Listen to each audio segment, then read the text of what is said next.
I'll call the meeting to order at 6:06. And the first item on the agenda is a debriefing of the December 20th meeting, special meeting that we had with the state representatives. And I know that we're going to meet again, and that we've talked about of impact aid and being an alliance district, and the ECS, which is the educational cost share. But I have to tell you from my own experience at that meeting, I learned things that I had no concept of. And I think, Susan, that you may have. So maybe you can speak to that, and then we'll open it up to the entire board to debrief, as it were. But maybe you can. Well, I think it'd be really good to have them come to see us. There's something out there from CAPS, the Connecticut Association of School Superintendents, called the Blueprint, which is also a bill that they're trying to get through that will try to, I guess, make things more equitable and reasonable going forward. And certainly our legislators are kind of in the know right now. Oh dear. So I think Did I miss that? no, I hope not. So I believe that having them come to a board meeting, it's really very appropriate timing since we're working on a budget. And these are all items that would affect our budget. So I think that's going to be our next step. So I know that Kim did reach out to them today. I saw that. And I just heard from Matthew that the legislators have actually met with the town, with the city council. So I guess there's a videotape we can all watch. So I'll try to find that as So well. I don't know if any other board members want to contribute from their impressions of that meeting. I know Beverly or Reed or Jay, I don't know who else is out there. Oh, Dr. Horgan is there. Does anybody want to speak to that meeting? No. We can't see. Was that Reed? I don't see anything. Oh, okay, I heard a voice. But more to be discussed and to learn about coming. Right. More to come. In that case, if we have no more discussion, as it were, then I'm going to. The next item on the agenda is the budget work session. So in that case, I think it's all yours, baby. Okay, so this is one of my favorite nights because we get to orient to the book. You all received your book as kind of a holiday gift ahead of time, and I just so appreciate Ken and Lori and my central office team and Phil that have put this whole thing kind of together. Since October, September, October, we start our work.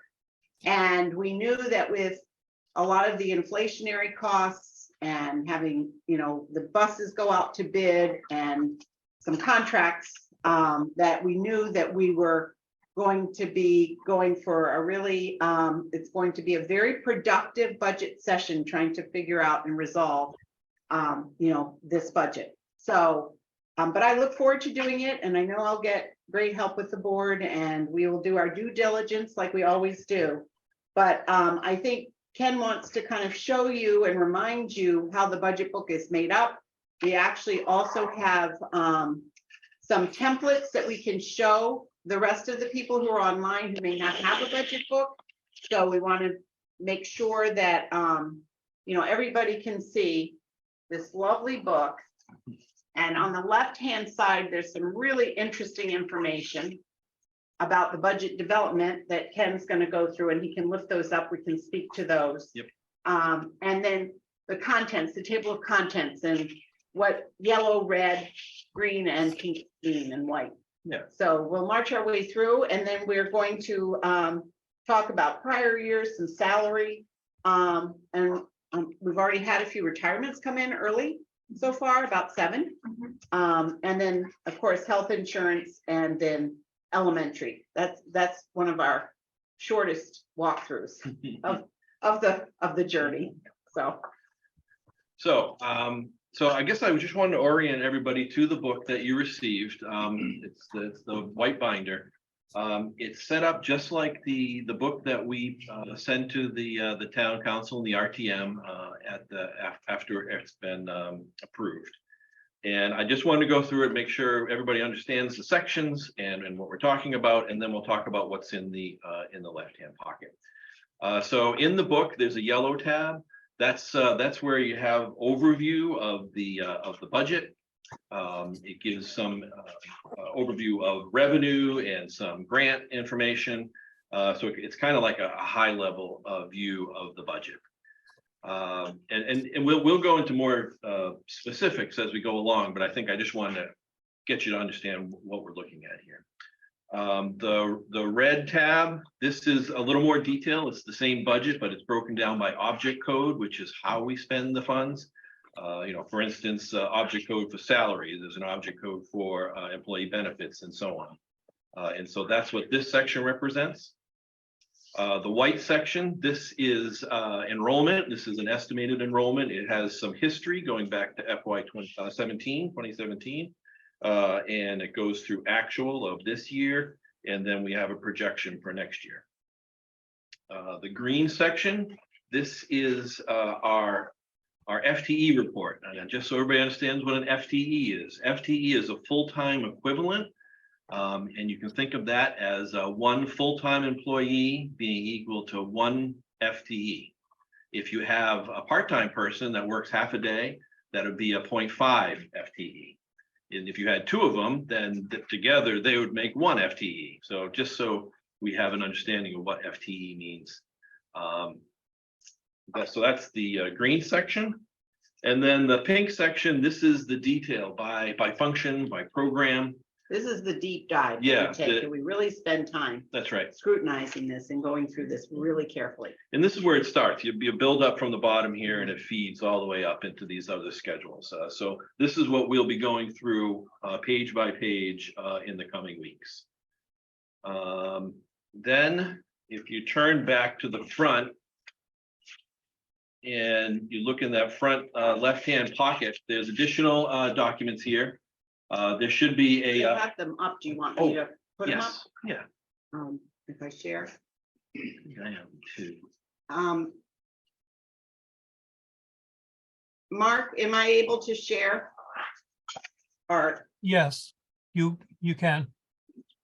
Are you signing up for the meeting now? Susan? oh, I'm not. I think I can do it. Okay, Yeah, that is a generic Word of Ed okay. account, so not yours. You're on the meeting. Yes. No, I don't think I have the budget calendar, but it's the first one is the budget calendar. We've seen this, we've gone over this before. The next one, I'll put this one up. This is the budget development schedule. Hopefully everybody can see that. Yeah. Oh, Are you on? I am. You are screen sharing, it says.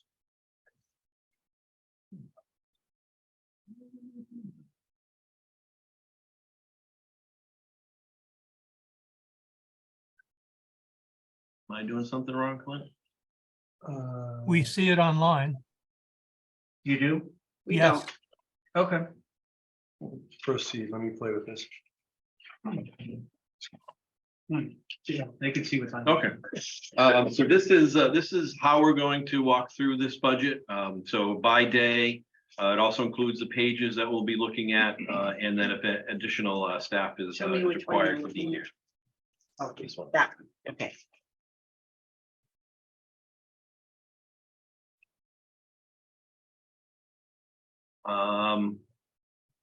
That is followed by the adjusted budget from last year. So just a little bit of history as far as how last, oh, there it goes.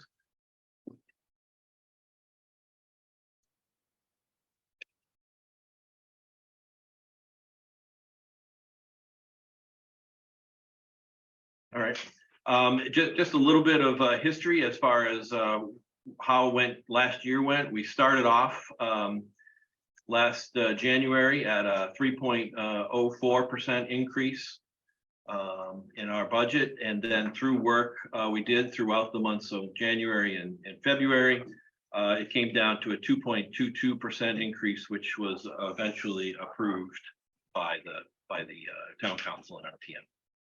So that's that page, just a little bit of history. And we will get to that point as we go through this methodically together. We'll be able to find some things that, we'll be able to hopefully reduce the budget by. One of the things that we're doing right now, working closely with Clint on a scheduler who will help the middle school and high school be very efficient with their scheduling. We've done a history walk of the schedule and what kids have attempted to take and what they've actually been taking, and kind of which classes have filled up and which have not. So that's going to be really good information, and we'll be meeting with the administrative team of both middle school and high school this week. So that I am really looking forward to. We'll also have for the board to see our actual by classroom, by department, the exact numbers for the different courses. So you'll see all the teachers teaching algebra and how many average, are in there. And you'll be able to see all of that. That's coming very shortly as we get ready to look at the deep dive of the middle school and high school.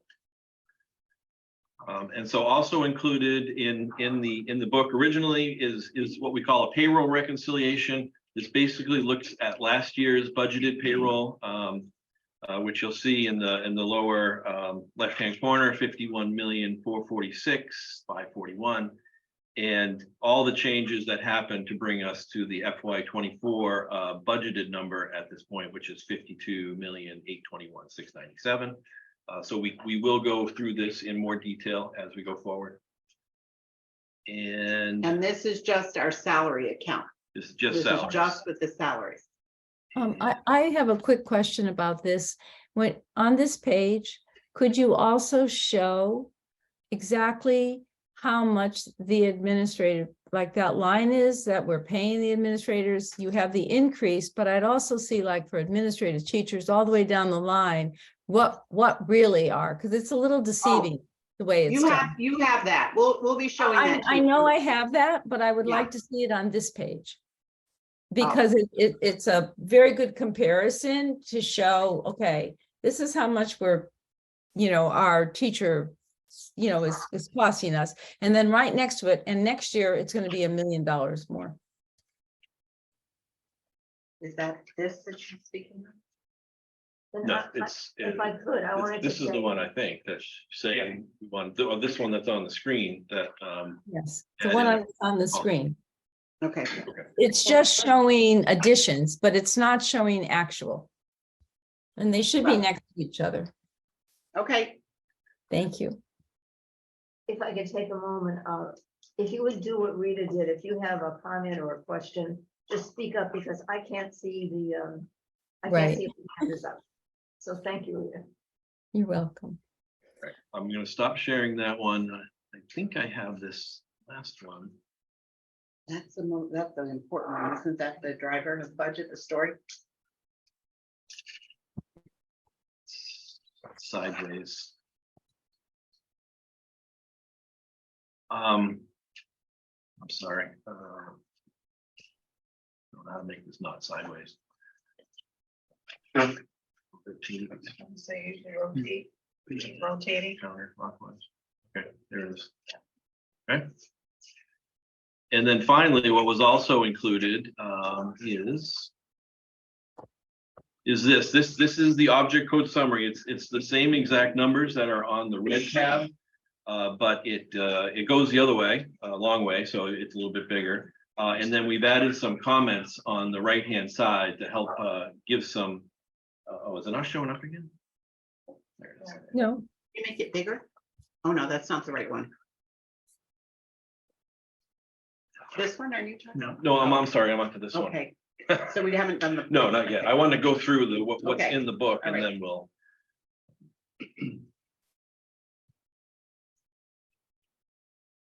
Okay, and so this is that same schedule as the red section, but like I said, it has comments to help us understand what's driving the change in that line. And Rita, this is the one I was thinking you were referring to. I understand now better what you were asking for, but this does show you the actuals from 22 to the budgeted 23 to what's budgeted 24. So it gives you a little bit of a history walk. Right. of the I actual numbers. just don't see the numbers lining up the same way, but that's, when we go through it, Yeah, yeah. I'll have questions. And then, of course, I think that the board has always appreciated those comments. And certainly we can give more details as we walk through this. But you see a lot has to do with contractual increases for our salaries. Some of them we don't know yet. We might not have negotiated yet. And it's, we're looking at competitive wages. And we'll go into that a little more. Lori and Ken have some good information through a survey that Learn did, showing us what different Southeastern Connecticut school districts are paying for their subs and their paras. So that's what's actually in the book. There is one more page that what did not make it into the book. I apologize. I omitted it in error. We did include it on the board notes, hyperlink to it, but that's this page here. Sure. And I'll make sure that everyone gets this.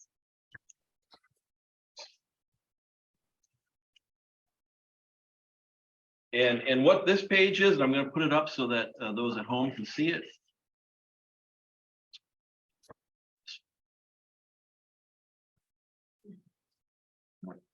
That one, sorry. Whoops.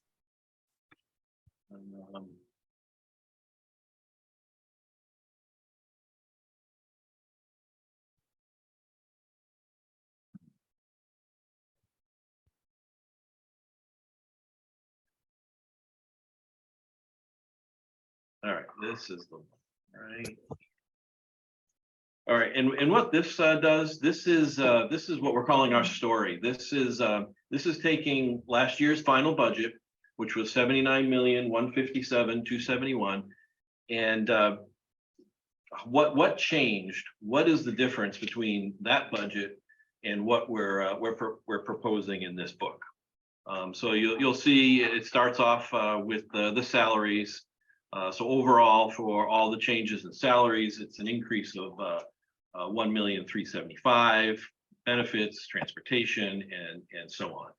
So this is the story to how we got to our preliminary budget of 83,098,200. And there really are only two additional positions in here.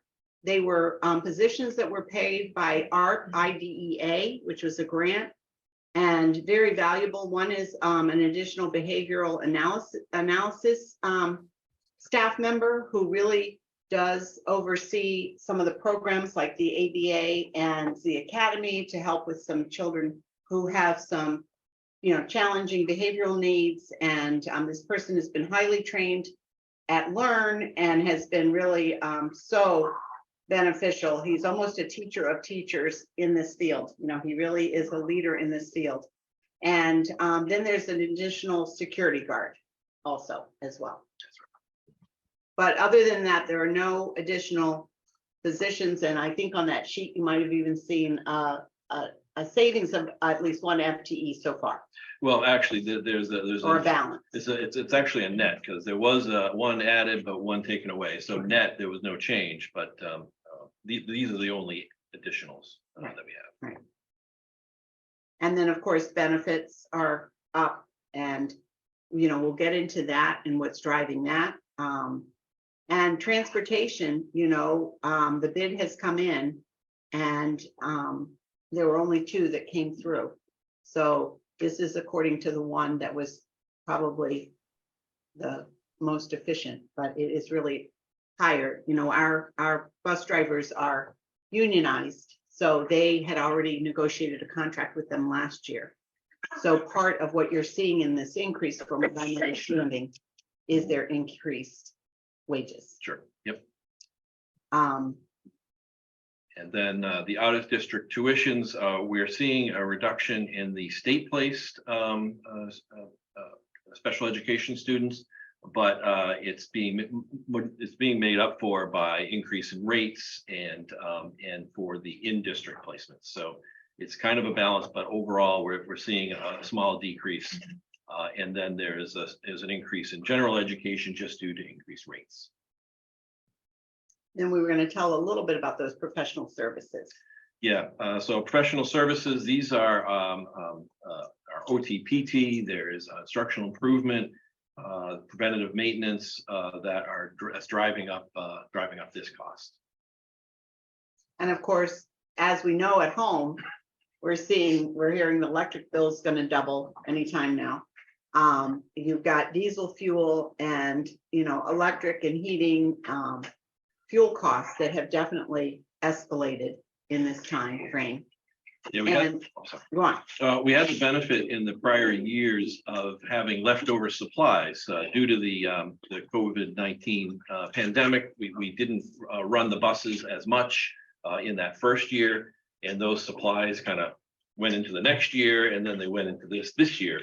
This year, we're using up those supplies. We have to use those supplies this year.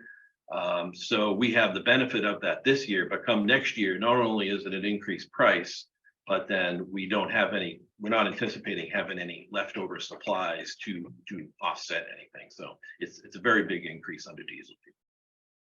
I would have to say that the site budgets are really nominal because we look at 2% for each of the site budgets, which are the school budgets. But this year we told them to see what they could do at a 1%. So we did streamline some of that already. So the total increase after all those ins and outs is just under $4 million, $3,940,000. And that's what's driving our budget at this point. Are you up for questions or you want them to be held? Yeah, at this point, we're yeah, definitely. On the fourth line on this last sheet, teacher retirees, estimated 7 retirements, savings of $115,000. I guess I don't understand how 7 can retire and that's all we save. Well, they retire, but they have to be replaced. And so the assumption is they'll be replaced at a lower rate. And that's what drives that 115. And there is a payout that comes along with that when they first retire, according to their contract. So. Thank you. I believe that has sunsetted, correct? In the new teacher's retirement, that payout, is that good? Does that continue, or is that has been sunsetted for new hires? Sunsetted for new hires, Rita, but continues for those that Right. are. Yes. Okay, Yep. I just think it's good to let people know that. Yes, Yeah, sure. thank you for remembering that.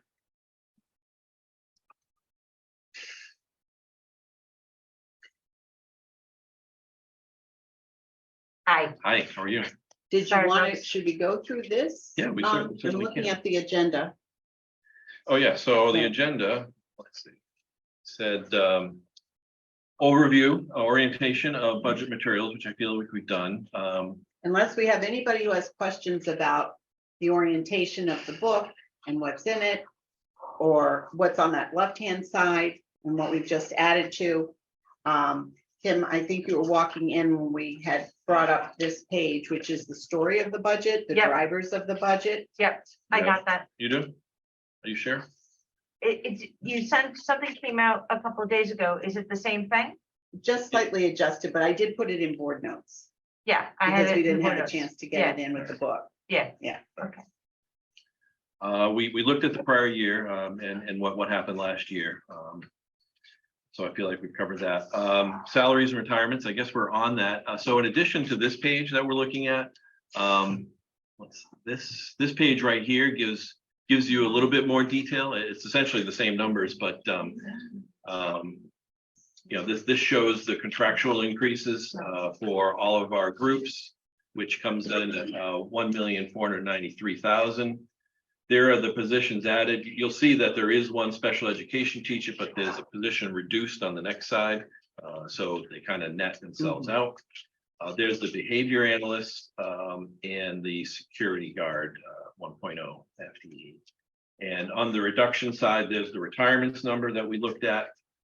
We were able to replace some positions at a net lower salary. So there is a little bit of savings there from what we had budgeted. So there's 96,000.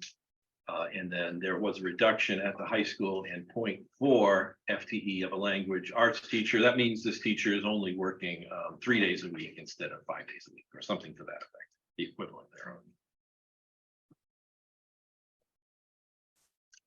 But the 4 FTEs that we saved in last year's budget continue. Yeah, So those are Yeah. cost savings, yeah, they're cost savings that cost continue. savings that continue. Yeah. Right. I have a quick question. Is that okay? Yeah, is there a Absolutely. way that we can minimize what's on there Oh, yeah. so that we can have contact on the screen? I don't know. We can, I can take this we can down. take that down if we're Okay. not You looking want- at it. You want that plus I want to Hollywood be, Squares? and we'd like to be able to see. Thank you. Beverly, Okay, quick question. My first question has to do with the bus contract. That's $1 million increase about, right? Correct. Yes, Okay, is that a normal increase from contract to contract? no. No. Not normal at all. But I would say what we're finding as we scout around and talk with Casvo and some of the companies is for today's day and age, for this year, it's Mhm. what seems to be happening. Last year was a different story even, but for this year, we have noticed that there haven't been a whole lot of towns that we've been able to get, but we are going to be doing our homework. To But what find is a out. normal increase from contract to contract for a bus contract? 5%, I would say, is more normal. Okay. Yeah, I mean, It depends on what your contract is for. Remember, we were with STA for a long time. And the Mhm. past 2 years, I think, were 3%. So I think that they're trying to catch up for some of the better deals that we've had with them. I think we've been below market for a number of years. And so now when we go out to bid, we're at market. And so I think that's what we're seeing here. What's the percentage of the increase? It's a 21% increase. Oh my God, It's huge. it's huge. And we can show That's you in the budget disgusting. where we actually have that listed. So you'll be able to see all of those details in one of the sections. I do not think this should be a multi-year contract at all, if it's gonna be that. I mean, maybe we'll do that for a year and then go back out again, but that's really ridiculous. Yeah, Well, that's it's not ridiculous. 21% every year for 5 years. It's 21% now, and then it goes up, or it goes down Yeah, but we don't have to do a 5-year contract. to 5% Right. increases. I'm gonna recognize, Bev, I'm sorry, do you have more questions? I have one more question about the Absolutely. behavior analyst. Is that going to be a permanent position at $94,000? Yes, because that's part of the reason we've been able to keep our students here in Groton Public Schools with us instead of sending them out. And those Mhm. costs can be 50,000 per student or 100,000 per student. But Mhm. having someone with this level of certification and knowledge Mhm. for children who really need that special care with, trauma and behavior and specialized education programs. It's been really, we've noticed a huge difference, Beverly, in, really being able to provide the just right environments. He actually does training of teachers and training of paras as well. Mhm. So, it's been a real benefit. We were able to bring him on board through the IDEA grant, through the ARP, ESSER IDEA. So Mhm. it's valuable enough for us to want to keep him or Okay. keep this position, not him, the position. What kind of certification does this position require? It's a BCBA certification, Right. specialized certification. Right. Yeah. Many I years hear of you. education in this and experience as well. And you think that we need another security guard? And why is that? Well, we have needed the security guards. They are not all full-time. Most of them are part-time, and I don't know if this is 2 part-times or is it just It's 2.5 FTEs equaling one. one? So we have some of our security guards coming in the morning and staying through lunch, and some coming at lunch and staying through the afternoon. And helping out in after school as well. Especially with so many of the instructional programs that we have. You know, as on policy, how we really wanted to make sure that our athletes and others were getting the right kind of tutoring after school. So they could continue being, you know, part of our school community in all aspects. So it is needed. So Beverly, I see that you went back on mute, Okay, great. So I'm going to recognize William and then Matt. So, first of all, I mean, just looking at that our salary budget only went up 2.6%. I mean, being on the finance committee of 2 other organizations, that's really commendable. That's actually amazing, but I think would help a lot of like board members as well as town people is to understand what the cost of living percentile changes for all of these things are, which are enormous. To say that our budget is going to increase only by 4.98%, whereas most budgets for nonprofit organizations in the state of Connecticut are going to go up by 12.9%. Wow. You know, I the was cost of hearing living, I mean, it is just, this is like, people would be so jealous of this. So having a good cost comparison, like, well, the transportation is going up 7.5%. That's probably 5% lower than most, you know, other organizations looking at it. Like I said, the salary increase of only 2.6%. Think about it, Social Security is going up 8.5%. That's where I heard the. Okay, the cost, this is the worst increase in cost of living since 1972. And so I'd be very proud to say that we're only increasing our budget like, you know, less than 5% at this point. And so it'd be nice to have other data outside of our organization to show, all right, this is what, you know, like just any of the, you know, oil, heating, gasoline, transportation, all that stuff is like health insurance. Your health insurance estimate is only 4.6% increase this year, but that's nationally it's about 7% increase. So these are, I mean, That would be good to get some of that. these are pretty comforting. I mean, again, we're still going to be responsible for having as minimal of an increase as possible. Because it's still, those that we're going to send it to are just going to take it from a monetary, you know, view. They're going to look at it and go, wow, you're going up by almost $4 million this year. You know, so they're going to take that view of it versus saying we're going up only this %, you know, and compared to other places, this is how, you know, well we're doing to control the budget. That's just my take on it. Thank you, William. So I had a question. I'm not sure if it's for Ken or for Jay, but in looking at the increase on the transportation at 21%, a good thing I was sitting down when I heard that. And also seeing the cost that we're having on our fuel oil and maybe natural gas if we use it. I'm hoping that in any contracts we have, we're going to have some kind of price adjustment clause, because if we do have a recession this year, that is likely to result in falling oil prices, falling energy costs. And if we have to pay on the way up, I hope we can build in some contractual arrangements to have it go down on the way down. And again, you're probably already dealing with this, but Yeah, so we do typically purchase our oil or our diesel and our oil at the beginning of the year. We enter a contract based upon anticipated costs through the end of the year. We can certainly look at that. If it went down, we should definitely be able, hopefully be able to take advantage of that, but I hope there's some spot market opportunities for us. I just keep praying for rain and not snow and 60-degree weather, And you're not so the heat doesn't go on.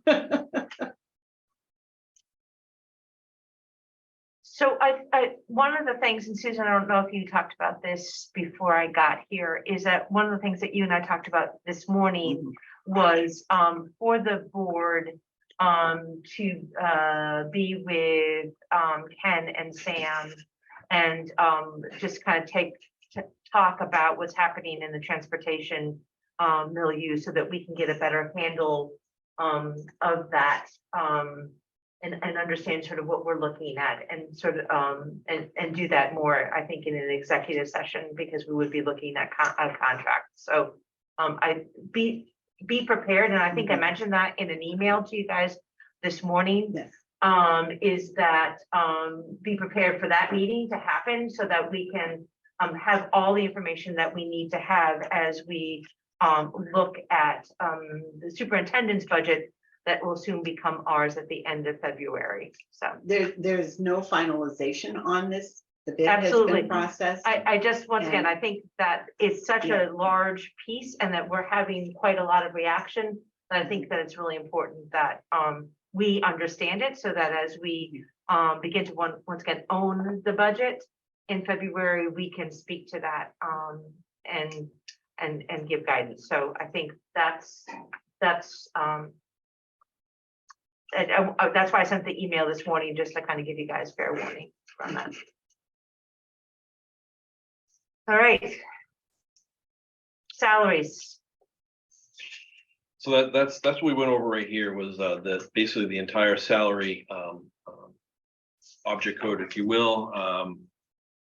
I don't know if there's any more to discuss at this point in regards to salaries. Unless we wanted to do a little bit of a deeper dive that has the comments on it. Yeah. So Rita had mentioned that page that you just saw, it would be nice to have a little historical approach to that. So for now, though, we do have this that has that we can look at, and we can work on that chart to maybe showcase that a little better. And can I also ask, just up front, is that we're gonna have lots of addendums and changes and whatever, and you're gonna be giving us a lot of information. Can you at some point or somewhere on your document date it so that we can have the most, we can be working from the most current? So I think you see this one is dated the 19th. This So we're particular gonna one, keep, yeah, I think we should do that on the others you're saying too, as well. I got 1220. I know, I'm just saying that you said that there's a difference than what one came from our notes to this one. So anything that we get for paperwork that's different, if we could just have a date so that we don't get so confused. Yeah. Because it's easy for me. Very Be good. quiet, Mr. So don't talk to me with that. Okay, so do you want to just go through this this object code summary? It's the one that goes landscape, and it has the yellow on the top, and it's in your front left-hand pocket. And it looks like this. Do you guys need, for those of us who are hybrid, do you want Ken to throw that up on the screen? There are some people who are on there. I see Kathy Chase and a few others that might not have this information yet, so. We've been trying to put this up so people can see it. Yeah, I just want to make sure that I Yeah. can still see. I do have it up there. Oh, there it goes. Oh, there it is. How'd you do that, Clint? And this is dated what, the 20th? This is dated the 20th. And that's good because I have one that's dated the 19th, so obviously. See? See? So this is our object code summary. The way this works is going from left to right. The first column of numbers is what actually ended up last year, FY22 actual. The next column over that's slightly shaded is last year's budget.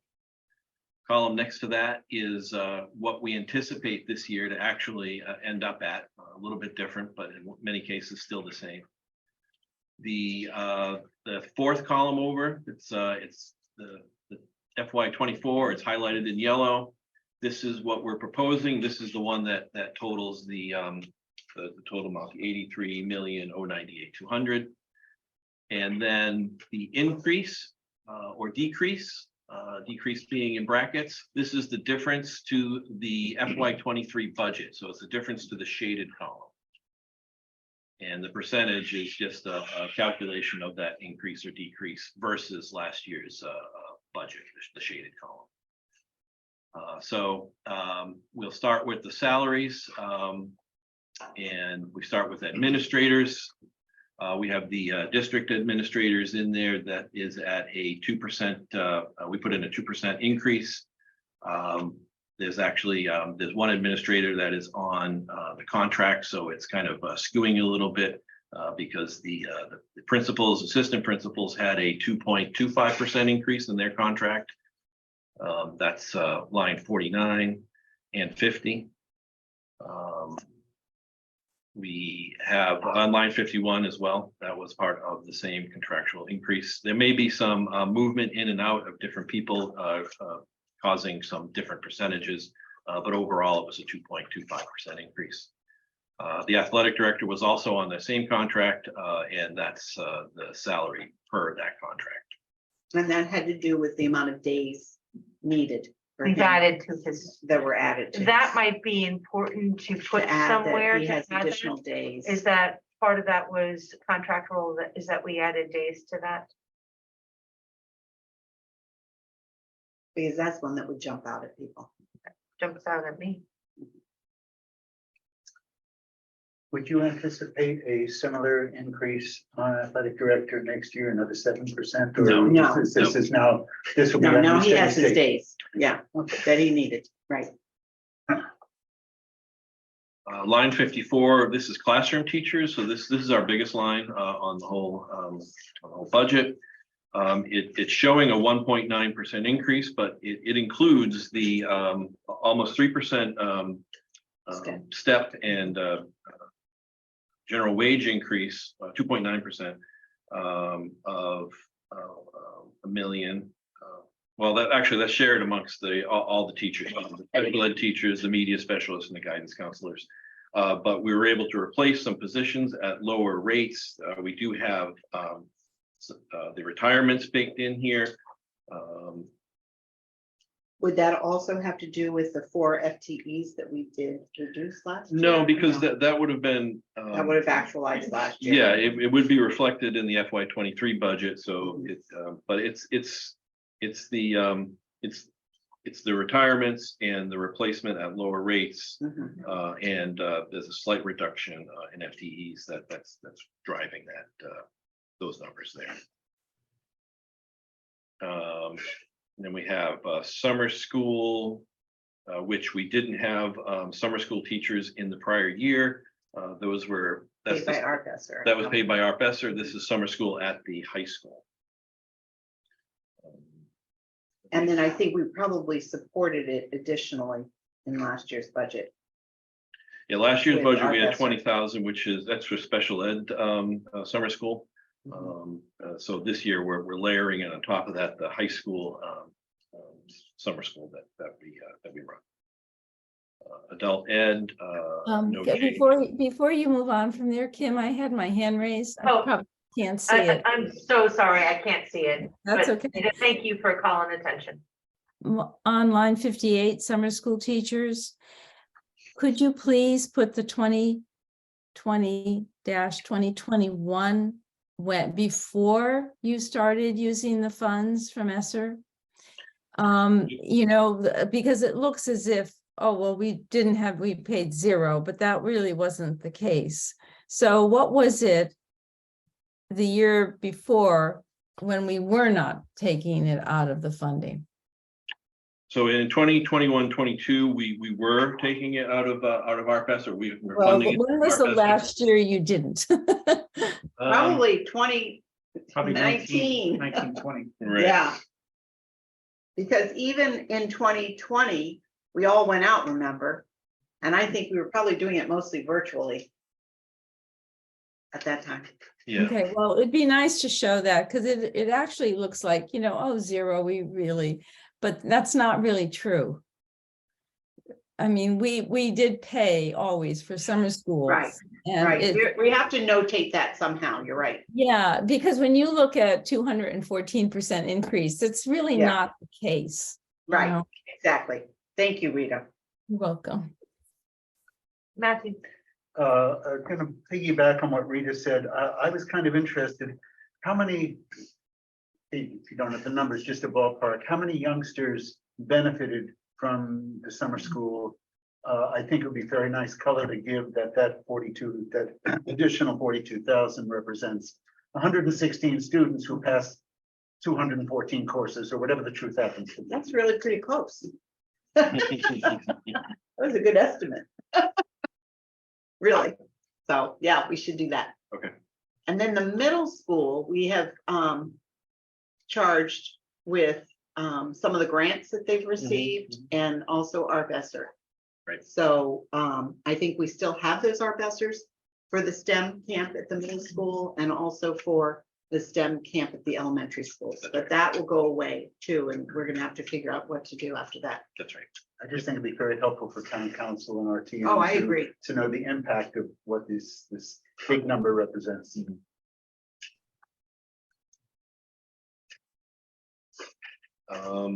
Let's see, I think we're on line 61, stipends, coaching stipends. These are sports coach stipends. Actually, it shows a reduction. Those didn't get negotiated until this year. Last year for the budget, we put in a 2% increase. We actually, those came in closer to 1%. And so that's why it's showing a little bit of a decrease. But then you'll notice the next line down, other student activities is up 20,000 or 25%. And that's two things. We added some additional student activities to the list.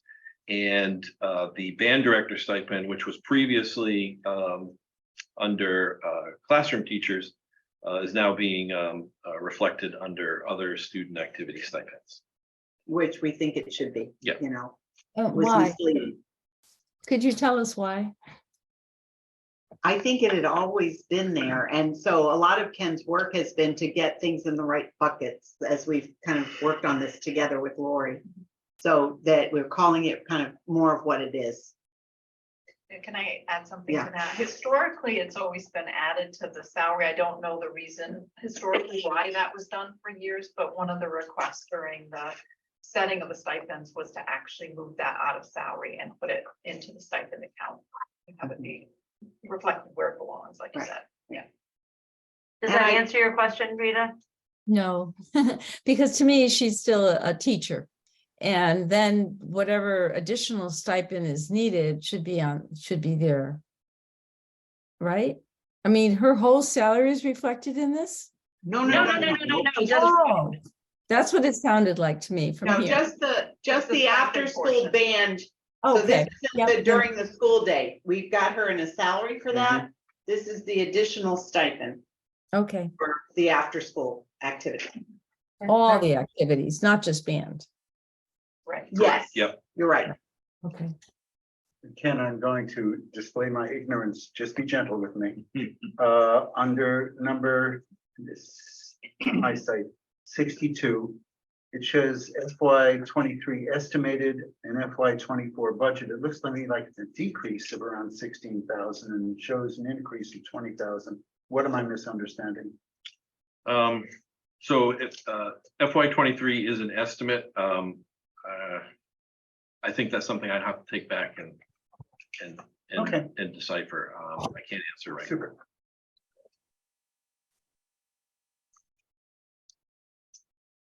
So the next section down is the, so that results in a 2.1% increase for teachers, which, given a 2.9% contractual increase, it feels like we're kind of on the right track with that. Down to the non-certified aides. So we've got the regular teacher aides, which are, or maybe I should say general education aides, or kindergarten aides. We put in a 4% increase based upon some competitive wage data that we're looking at. And the same with the paras, the tutors, and the school bus aides, in that there is no contract next year currently, that has yet to be negotiated. And so we're putting in something to reflect what we think might be. So that could be up or down, depending on what the contract. Exactly. And the athletic trainer is another instance of trying to get it in the right bucket. So it was somewhere else and now it's here. Yeah, And the so, BCBA, we had to figure out where to put the BCBA. So they're not certified staff in the sense like a teacher would be certified, but they They're are, they have their special. certifications and other things. Right. More health related, actually. That's right. So is there a way that we can, I'm sorry, Bev. Is there a way that we can denote that 169.6% increase is not, is more just putting them in the right Mhm. line? We do have the added 1.0 FTE for BCBA, but we could also call out that the athletic director has been moved here as well. Yeah. Yeah, And not athletic director, Yeah, athletic athletic trainer, trainer. sorry. yeah, I was wondering, somebody else ahead of, no, yeah, I was wondering, where we say based on competitive wages, could it be useful to say, 16 personnel average equals whatever the wage was? Again, the more these numbers become concrete in communication, I think the stronger we may be. We do have that Oh, somewhere. we haven't negotiated the contract yet, Yeah, so I so think we it's a can't little say it. difficult to It's a specify little an premature. individual amount. Maybe we'll be By able to do that position? later on in the process. Yes, That's yeah, right. absolutely. next year. Next year. Yeah, because we don't go into Yeah, we contract go with in- them until. yeah. Okay. But we do have some data we're gonna take a look at from that Learn survey to show us where other districts are There's and where, how we details, compare yeah, to them. that we can share, yeah, absolutely. Hey, Ken, there's not a better place to put that BCBA person. I don't consider that person an aide No, in the they aid aren't aides, terminology. but they're considered non-certified. I do see the word aides, but Right. even a tutor. Right. You know, Take out the word aides. I don't know. And maybe we say maybe- non-certified staff. yeah, I would say that. You're right, Beverly, that they're not all aides. Mm. Even a tutor is usually our certified teachers who have either retired and come back, or they're young teachers that have, you know, who were doing tutoring work. Yeah. So maybe, like I heard somebody say, put non-certified staff. Yeah, Yeah. that was a good find, Beverly.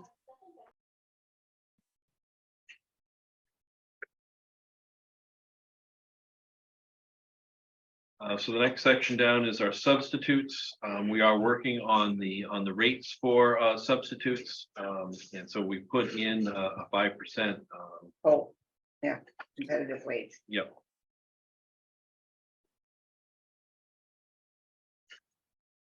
And then next is is our clerical support. The secretaries at the school secretaries are contractual increase. Actually, this one doesn't break down why.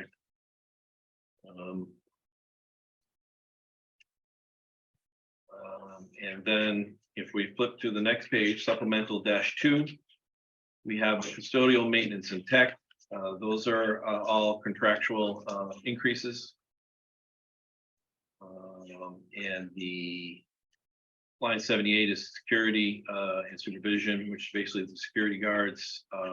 And this reflects an additional 1.0 FTE security guard, which is driving that 24.7% increase. Or $37,000. 37,000, yeah. And Majority there of are that actually is two the, people who have a full FTE. They work right. half day, and they kind of overlap at lunch a little bit. So overall for salaries and wages, 2.7% increase, 1,375,000 is the increase. And so that kind of corresponds to the other reconciliation we were looking at that showed the contractual increases and the additions and the reductions. And so it should all work out. Hey, Ken, did you say the security, on line 78, and that $37,000 is due to the hiring of a new security guard? Yeah, the increase due to this addition of the security 1.0 security guards is 34,577 of the of the 37,627. The remainder would be an increase to the rate currently paid to the existing security guards. Okay, thank you. Andrea, I wonder if we could go back, Ken, to, or Susan, at line 67. The BCBA, that's the individual that was hired for the retirement, is that correct? ABA programs, any of the specialized programs that would require someone with that level of certification. Well, that's what my question was, because I heard you say he was certified. So why is he under non-certified personnel? I'll try to answer. It's a different type of certification. It's kind of a health licensure versus a state certified teacher. So that's why they're categorized differently in the budget. The budgets historically, jump in, Ken. Historically, teachers are identified separately. So what kind of certification do we have then? a BCBA It's a board certification, certified, board certified. Behavioral analyst Right. licensure with the state of Connecticut. I don't think anybody who's got that kind of a certification belongs under a non-certified classification. We could change that so it doesn't say that. It could Well, be, it the could be athletic non-teacher trainer had certified. certification Sure. too. Same thing, for- health yes, license, but yeah, health right, license. right. So it's just, we tend to just simply say certified or our teachers, non-certified are others. So if you hired me, because Well, I'm a you're a licensed, social worker, but I'm a licensed, but if you hired me to do some consulting work Right. on but I wasn't tied into school social work, right. and you needed to put me, I would be in this non-certified, even though I hold licensure and certification. Yeah, depending on what your job description was, right? Right. Yeah, if I could ask one more, I thought you said that he did have teaching certification. No, Oh, all right, my mistake. Okay, um, I still don't think it follows. So anyway, I know, there's a little bit of a Yeah. twix in there. And so maybe it can say non-teacher certified staff. in a different category, like that. No, In that category. Non-teacher not, certified. so I see, use I that, see. that heading, Okay. do non-teacher. Okay, thank you. Yeah. no. Hey, Because hey, there's- Ken, can you change your screen?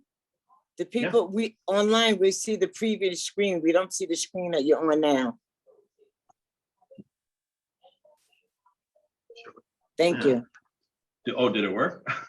Yeah, it's rolled down now, I believe. How come it's kind of cut off? Yeah, it is. It's too big? Yeah, we're doing one. It's a big spreadsheet. So, but can we go back to line 69 and 70, when it says based on competitive wage data? Have we had to raise that? Not yet. We have to go through negotiations, but we have a couple sheets we're gonna share with you. Okay, You're talking about the outline. substitutes though, right? yes. Yeah, we have some competitive data to share and also talk about what Okay. we have projected and have the board weigh in on if they're comfortable with that number, if you feel like we've done enough. Mhm. It's gonna be a question of, have we done enough, Okay. Yeah. We mean done enough. to be competitive? Okay, so we may not be competitive enough yet. Correct. Okay, Still up for conversation. okay. Yes, And when will we have that discussion? we can have that Tonight, now. I think Tonight? we have it, Okay. yeah, we have it We have it listed. ready, yep. Yeah. Do we want to, I mean, we got through this first section. Do we want to take that time now and talk about that? I think that makes sense. Yeah, since we're talking about salaries, that. Do, Yeah. do people on the screen, do you understand we're gonna be talking about information that Lori's gonna be presenting to us about substitute teaching And Uh, para, and para? Would rather stick to the agenda, but that's okay. But that is part of the agenda in terms of looking at salaries. Yes, but it's separate. Anything is fine with me. Okay, thank you. Can you mind putting Yeah. up the schedules I'm gonna put up the substitute one that first? we, Yeah, that'd be great, thank you. hopefully it goes up there. I might have to give us a little, good thing you're here. I'm glad you're here. Is that- Job security. No, this was just finalized today.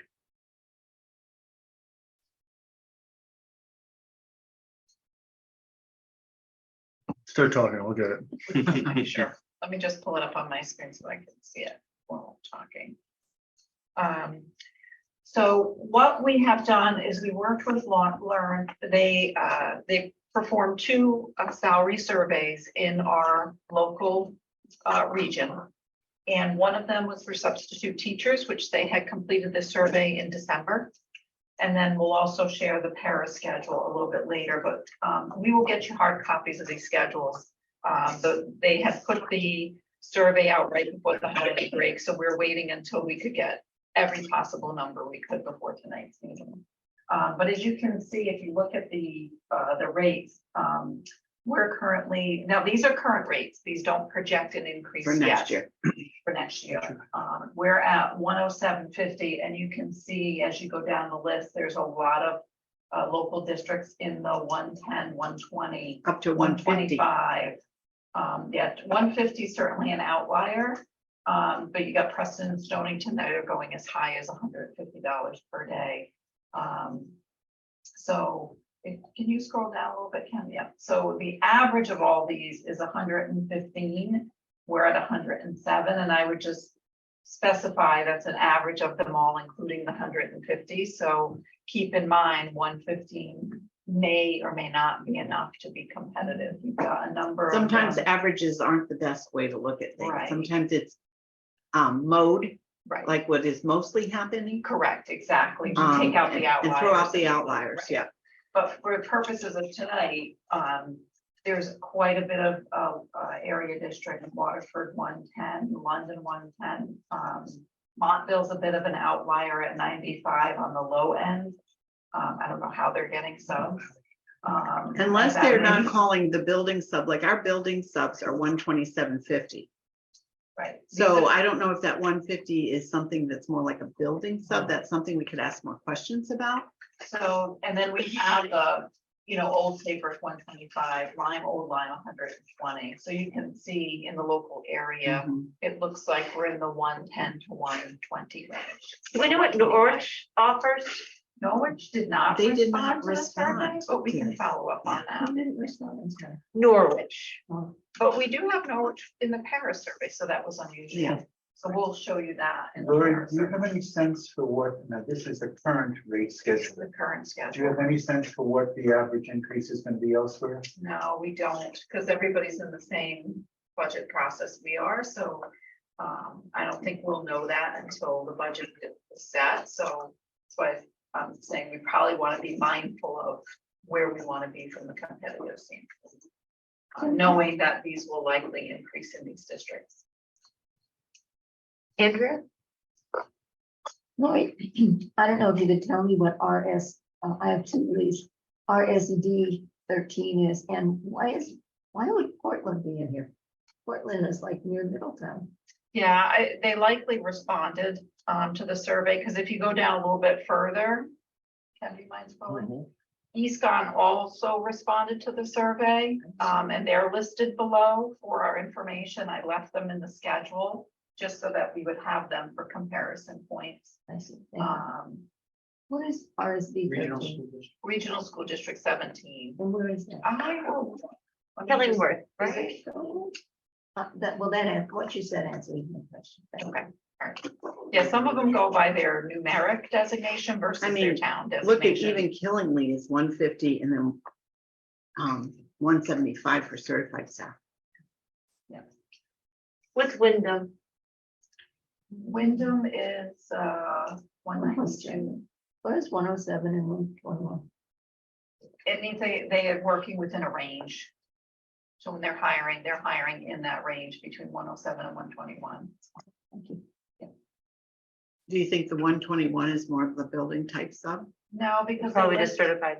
they list 150 and 190 over to the other Oh, side. yeah, that's true. We'll have to- yeah. So I think this is just good data, so we understand where we are. And it does As prompt a it's lot more standpoint. conversation and discussion and questions. It does, right. Ask colleagues, and I might just put this on our superintendent's monthly update at Learn Mhm. to discuss for next year.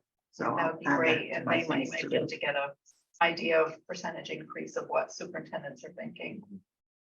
No, Ken, oh, sorry, go ahead. Go ahead, and because you might answer it. Oh, so within the budget, Ken, with this increase that we have in here at 5%. Yep. Is that based on the original projected schedule we started with, which was 112 That's right. per 112, day, Yeah, 112.70 or 50. 112? And The projected. the building projected fund. 112, and then the building sub projection was 135. So that was our original thought until we saw all of this data, so that's what's in the budget currently. If I'm to read between those lines, Lori, what I'm hearing you saying is that 5% increase is probably not enough to meet the need for our competitors. Sorry, I don't mean to call the school districts competitors, but in the sense they are when it comes to substitutes. Okay. So it seems that you've done a lot better in getting substitutes than we did, 4 or 5 months ago. We are doing a lot of We're doing a recruitment. lot of recruiting. Yeah, and we're It's- getting some, yeah. but we're certainly still not at full capacity, and what we're hearing is they are going to the other districts in the local area are paying more. When you have Stonington and North Stonington right next door paying more, they choose to work there. So, And the building subs, because we no longer have interns from the university, they're just not doing that They don't as do that often. anymore, right. We do have it though through the diversity grant, the interns.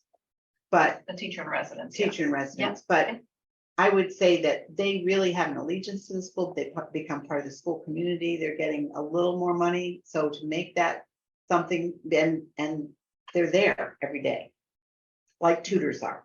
So they're very reliable as well. So we will get these hard copy schedules around to everyone, but we thought it'd be good to at least have an initial conversation this evening about what this data was looking like and where the budget is currently sitting. And then obviously take input on where we want to go with those rates. Is it helpful for us to know? Is it helpful for us to know what we're looking at in terms of how many bodies we need?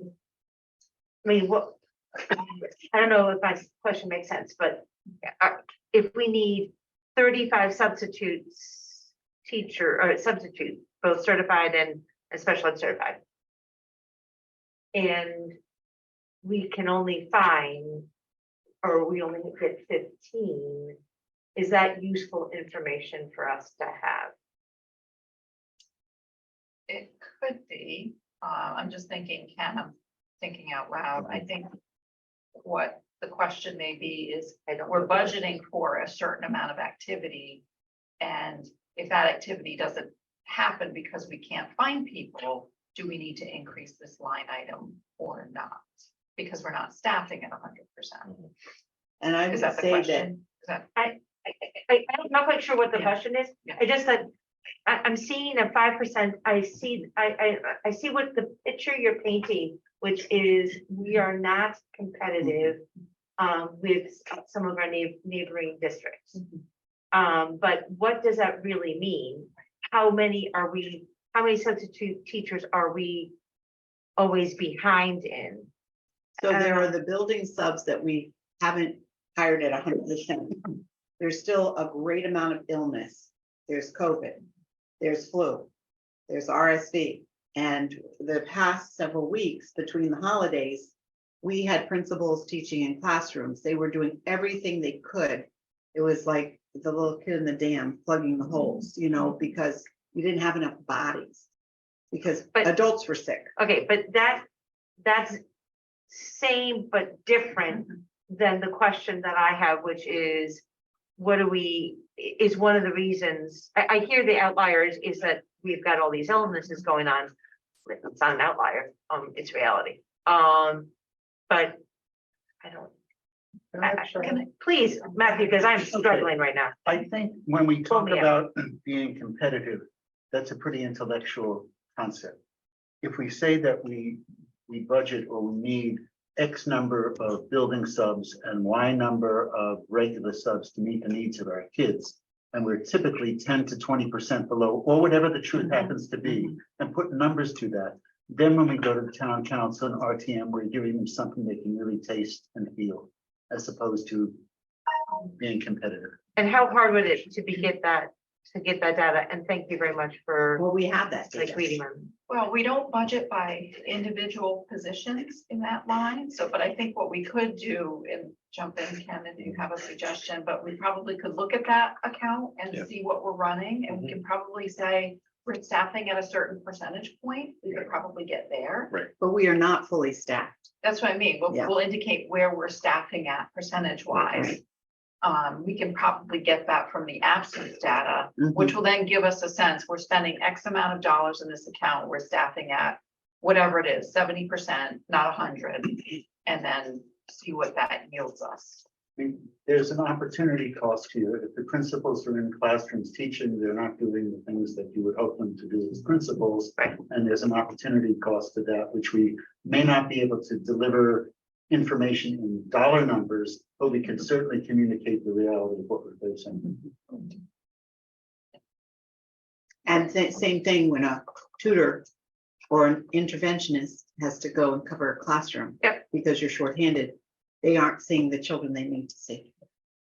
Same We're thing. seeing that with tutors and interventionists Mhm. more regularly than, yes. So there would be implications for IEPs then. I'm not saying the resource special ed teachers, these would be really for people who are giving that SRBI kind of support, the Right. kids who do need the extra help, but it might not be per an IEP. But, well, if it says in the IEP that the child needs a tutor or a para, and the tutor and the para aren't there. then Well, it's- that's a different story. Yeah. But they usually have a resource teacher that they're working with, a special ed teacher. If they But I have think, an Andrew, to your point, there is opportunity costs, Right, if we're not having, and if we're not having this, not only that, but cost for the kid. Right, Absolutely. which is But- most important. But I don't know if it's Ken or Lori, I asked this question of, do we have a number? Say, we know we need, on average, we need 35 substitutes a day. Yes, we do know what that number is. And then Yes. do we know, on average, how many we actually have? Yes, we do. That's Yes. important. That's We do have what that. we really need to Yes. know. but this We might have go a back target. to even Rita's point. Back to normal, back to before COVID and all this illness, and what did that look like typically? Compared to what it's looked like the past 3-4 years. And the hope is that we get through this and not have this need, right? I said that last year though, too. So, But I don't think that's my point. My point is that if we know we need, say we need 20 instead of the 35 that we like. Whatever whatever we need daily, but we only can get this many daily. Then we need to, that's why we need to look at it being competitive. Because that means that the teachers are not in the classroom. And I think that the town councilors and townspeople will understand the implications for education better than talking about the implications for budget. So that's my point. I think that is the part of the story we need to tell. Yeah, absolutely. Did you want to show the para? Yeah, that would be Okay. great. You can do it, Thank you, Ken, Ken. you can do it. I believe in you, Ken. No, let Ken do it. Hey, from Brooklyn? Yeah. No. Go honest. Yeah.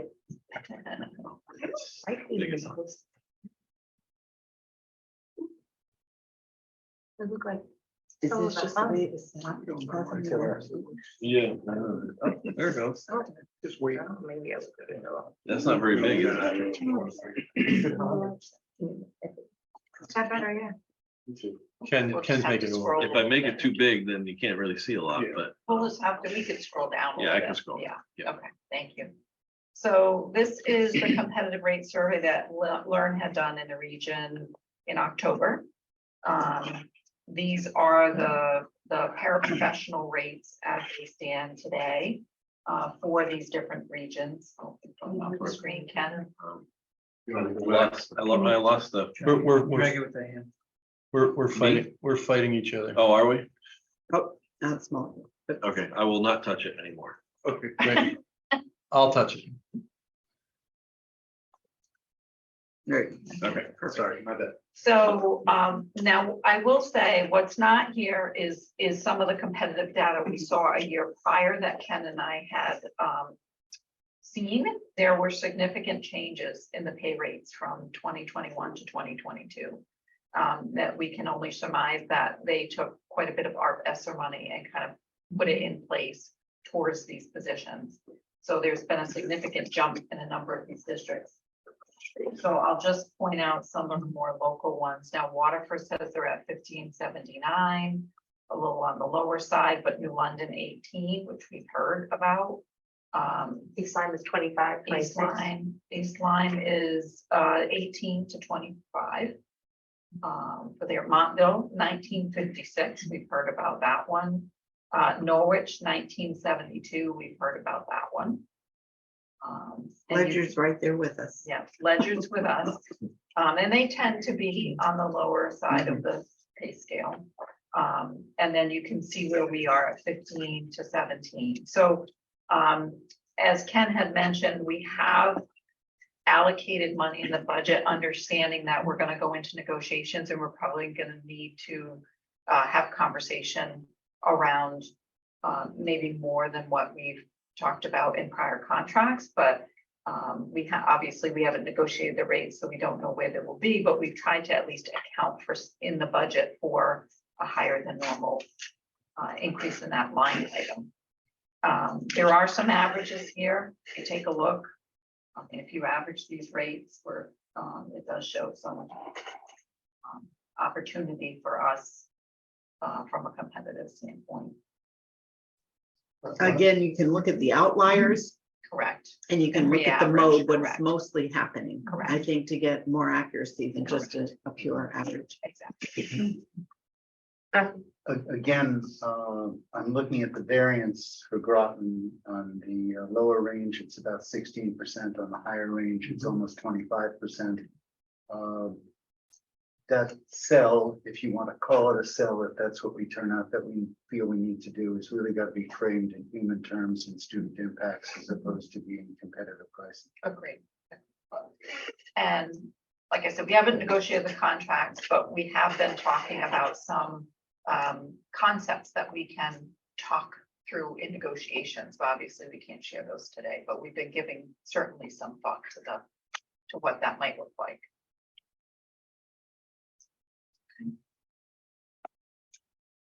Thank you, Ken, for sharing. Sure. Thank you for you guys doing this work ahead of time and to really help us frame for the budget. I appreciate that. Next. So the next section on the object code summary, the long section, and I can share that again. I'm sorry, Clint. I get my steps in today. I know, right? We actually practiced this, but we didn't come in this room. to No, practice. we Next didn't. time we're gonna have to use the computer and practice it here. We used my computer in my office and it worked just fine. It's good.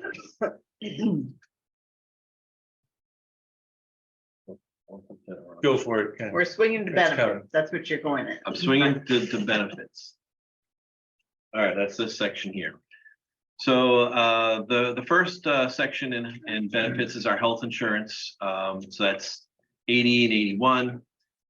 So you see the 4.6% increase. This is the expected claims increase per anthem that they provided to us. You know, it's an estimate. We're hoping it doesn't go any further than that, but it is an estimate. I just want to make sure we understand that. And I'll come back to health insurance in a minute because we do have on the agenda to talk about health insurance reserve and OPEB, which we can do if we have an appetite for that. Workers' comp and town pension, those are numbers that we get from the town. We did put in an increase just based upon historical. But we haven't got anything solid on those at this point. Those will be coming over the next couple weeks. Social Security and Medicare, these really just, it's a calculation based upon salaries, and so it increases due to the fact that salaries increase. Yeah. So Social Security is only on the non-teacher, non-principal, assistant principal group. And Medicare would be on everybody. That's why that 2.7 is the same as the increase in total salaries and wages. And then under other employee benefits, there are the retirement severance payments that we talked about, the seven teacher retirements in here estimated. And unemployment has come in lower over the past couple of years, so we're putting in a reduction there, but tuition has definitely come in much higher. There's been a lot more staff taking advantage of tuition, of doing extra classes. So we're proposing an increase there. So Can I add something to that, Ken? yes, sir. It's, the tuition is contractually obligated. So while there's more activity than in the past, it is identified in the. And it's in the negotiated with the board. negotiated.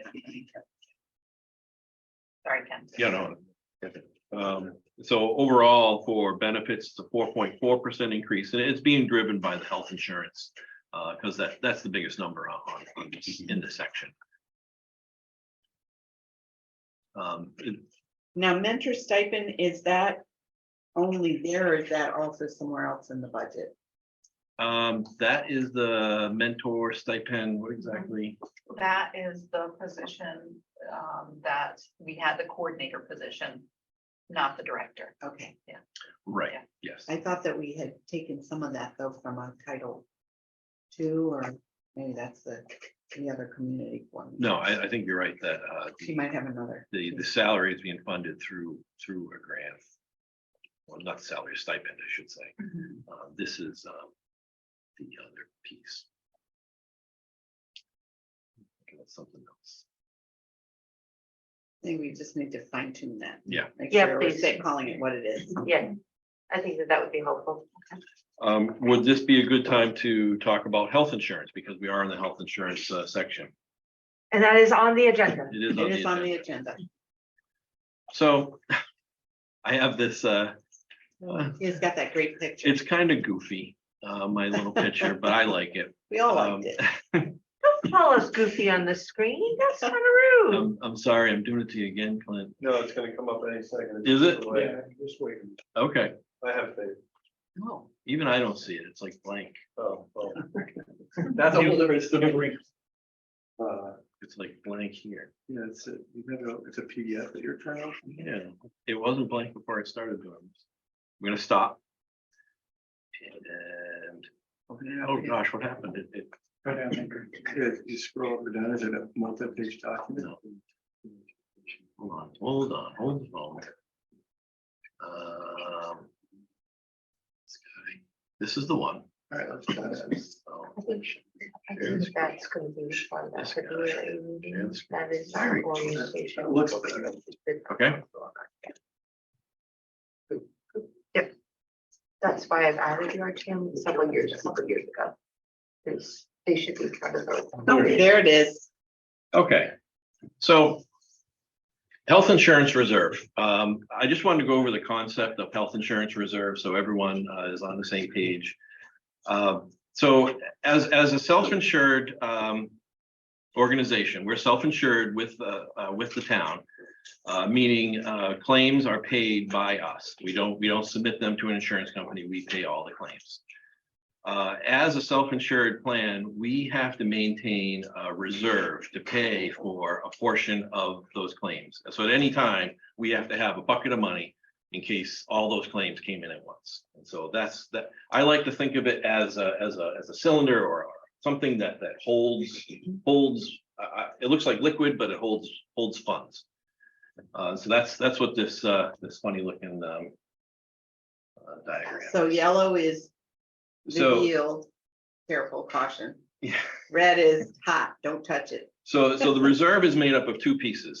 There is the corridor, which is, it's 25% of annual claims, and this is the number, this is our minimum number. We can't go below 25% of annual claims at any time. So that's our, you're right, Susan, that's caution. Don't go below this number. The yellow, this is what we call the reserve that's above corridor. And for this year, we're anticipating that's going to land somewhere in the 2 million mark. And so this is the one that we want to monitor, and you know, it's our buffer to make sure we don't go dip down into that corridor. And then the other things that happen on this is we got a couple of inputs. We got what the board contributes, and that's reflected in this number. It's not the only thing in the number on the object code summary, but it's what would actually get into the health insurance reserve. And then the employees also contribute to this reserve. And that's mostly contractual through the contracts. There's a percentage that they're to contribute. And then what comes out of this is really two things. The easy one to talk about is claims and the admin costs. So this is what we pay to Anthem so that all those claims can get paid, because we're paying for all the claims, and we pay for them to administer this plan. But then we have this new wrinkle this year. It's called lasered stop loss claims. Yeah. So let me, I got words here. You got words? I got words. I got a lot of words, but. Keep it clean, sir. So as a self-insured plan, we have to have insurance that protects us against catastrophic claims. So if somebody has $1 million claim, we want to make sure we're protected. So that's called a stop loss policy. And so we get that, and we actually get it through Anthem right now, although we do shop it out every year. The current level for that stop loss is any claim, total claim for a year that exceeds $200,000, stop loss would pay it. So up to 200,000, we're paying for it. 205,000, we pay 200, and the insurance company pays 5,000. So, and if it goes up, the If insurance it were $1 company- million, we would still pay 200. That's right. Oh. Exactly. But That's that's per individual claimant. Right. per individual got five, claim per year. $10. So every year it resets. Yeah. Now, starting in FY23, the insurance company said, okay, you can pay for the premium, you have to pay a premium for this policy. But in addition to that, we're going to identify a claim, and we're going to make that claim up to 500,000. So it works the same way as a 200,000, but now that limit is higher. So that's why we're responsible for 500, not 200. right. So that's why you see there laser stop loss On the one claims. claim. What about the others? Stays, if they don't laser it, it stays at the Yeah. 200. So they only identified for the Board of Ed one claim, or one claim. So that's the one that we would hope doesn't exceed that much, that it stays as low as possible. They also identified one for the town, so we're not alone. This is happening on both sides. So they identify that based on what? Research and history and. Yeah, they have all the medical information, so they make a determination based on the medical history, which we're obviously not allowed to see, but that's what they utilize to make that determination. So they could see something, say, in your history and say they laser you. So any claims that you make, we have to pay for up Up to to this new that limit. this limit. new limit. On that one claim. Up to that 300. Now, this is a change in the marketplace, and every stop loss carrier moved to the same model. So it's not something that we are able to change or negotiate. It was a change in the industry and how they were handling stop loss. So that's the other output here. So it's not just the claims, it's also now this stop loss claim. But that is new from years past. It is. Anticipate to go forward. Right. You'll see laser claims each year. So I'm a little bit confused. Actually, I'm probably more than a little bit confused. It sounds, first of all, this is reinsurance. And that up until this year, any claim over, was it 200,000? 200,000. Yep. The reinsurance covered that. That was the Correct. premium we paid for. And now this year, it remains 200,000, except For this one. what I'm not clear on is whether they get the highest person, and they say if the first No, they have to identify. ahead of time, they choose one. They That say, Billy Bob I Jack think is- this one's gonna be big, so they choose it. Okay, and if Billy It could Bob, be wrong. and they could be wrong. It could be, that's the Could hope. be just the 200,000. Okay, well, There's no big deal. But it's only one. It's not like we're taking a whole subset of our so what, population. how do we budget for that eventuality? So what we do, It's not even Ken, feel free to person. jump in. I think we have one too many conversations on the floor. No, it's fine. I jump in, he was asking how we budget for that, and that's where we would want to maintain the reserve in a healthy state, so that if that should occur, we would go to the reserve to fund that claim, not necessarily go back and increase the budget. Right, yeah. That's That's fair to exactly- say. Yeah, that's exactly right, yes. So what I'm hearing from you is in years past, we've been able to buffer some of our losses by using some of the money from the corridor. But we need to be much more careful because of many things. But one of them is this laser. Right. Exactly. Okay, And when we do that, when we buffered or taken from there, we kind of have to pay ourselves back eventually. Yeah. Yeah, And you- the same is true with this OPEB, which was really a problem years ago. And then we really understood it better. And so a lot of times you'll hear us say at the end of the year, if there are some funds, we want to be able to pay ourselves back to health insurance and OPEB. Not that we've had a whole lot of extra funds left over, but Right, in the years prior, OPEB was running at a deficit. That's correct. So we, with working with Ken, and we've obviously worked with the town, we've worked to get that back in the black, so to speak. They have a projection that we should be at.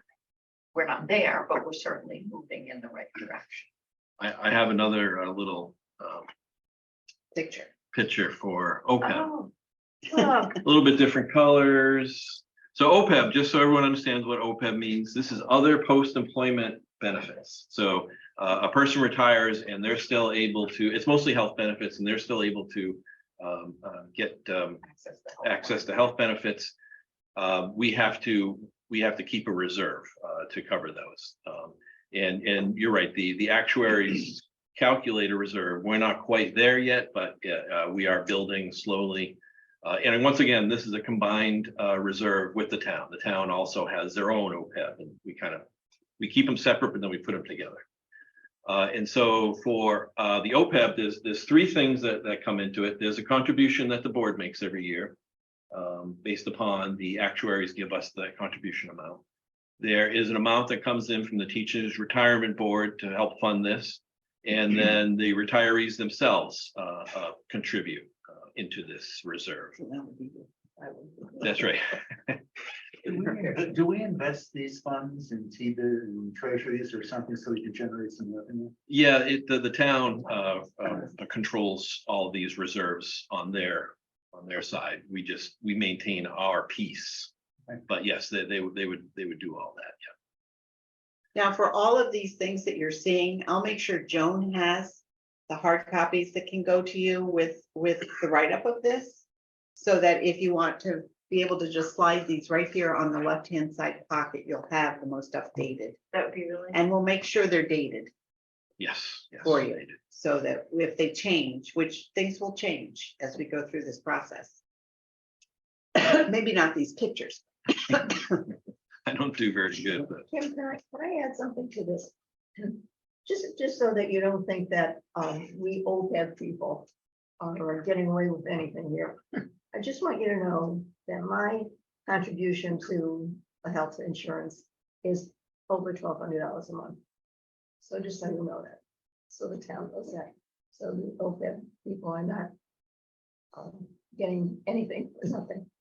no, you're exactly right. And then that's why you see here the retiree contribution. It's There's almost $1 pretty million significant. coming in. So Yeah. it's a fair amount. All right, so that's all I got on health insurance and OPEB. Shall I? Do we have any questions?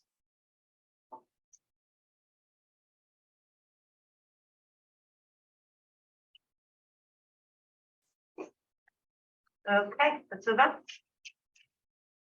All right, so we'll go back to the lengthwise, Benefits. yeah, we got through benefits, we got through page supplemental 2, now we're on to supplemental 3. Scroll down. Did we, yep. And so this is purchase services. So the first section is instructional services, and we have pretty much a little decrease under instructional service, but a big increase under instructional improvement services. In the prior years, math and literacy improvement was previously grant funded, and so we're anticipating paying for that through this budget. So that's driving that large 167,000 increase, 167% increase, 102,000 increase.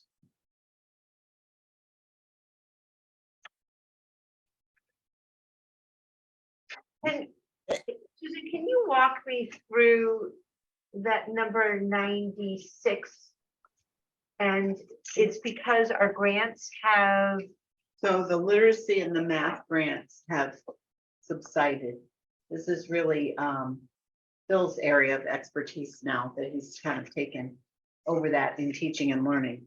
So for professional learning, professional development, we still are connected with some of the math programs, like the New Perspectives and the FOSNO, CFLM, and then the CMP3. So these are programs that you still have to get the software for annually to continue, that had been paid for 5 years under the math grant.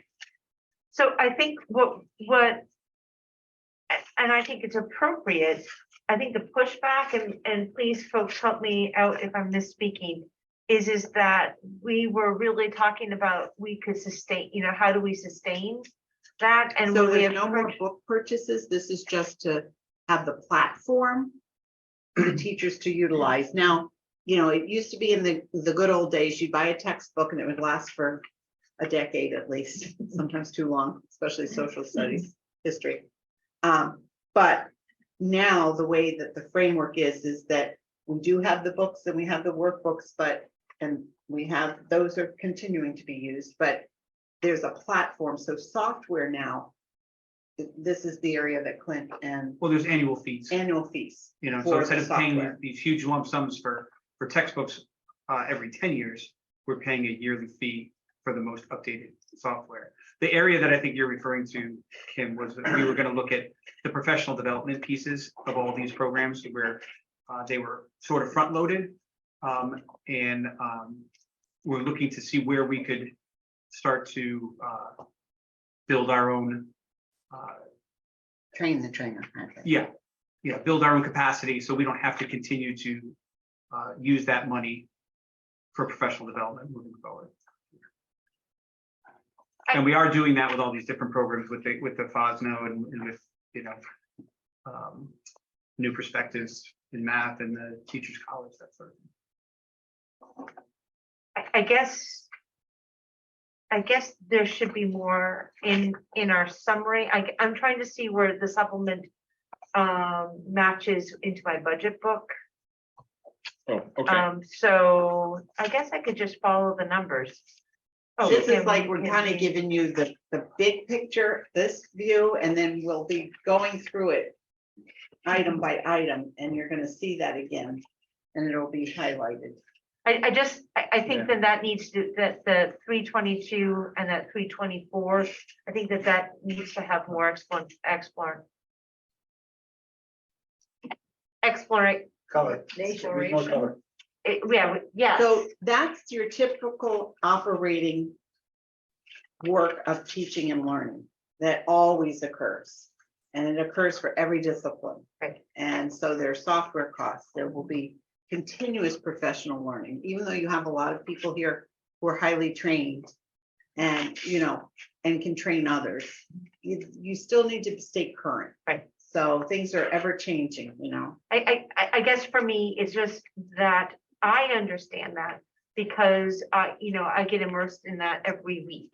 But for people who just, I mean, I think that this has been Matthew's point since he's been on the board, is more explanation, you know, in terms of understanding that this is software, this is, you know, what does this have to do? And yes, our grants cover that, and yes, we have a sustainability Right.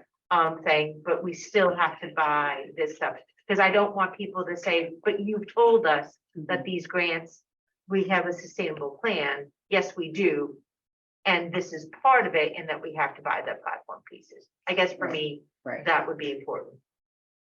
So the entire budget is this year, 165.3. The reason it looks so low before is that we had those grants taken care of. But if you had an explanation of that, I think Right. that would be helpful, William. Yeah, and so it'd be great to know where we're at risk for increases on other things, because we have so many of the grants, right, that are some of them are short periods of time.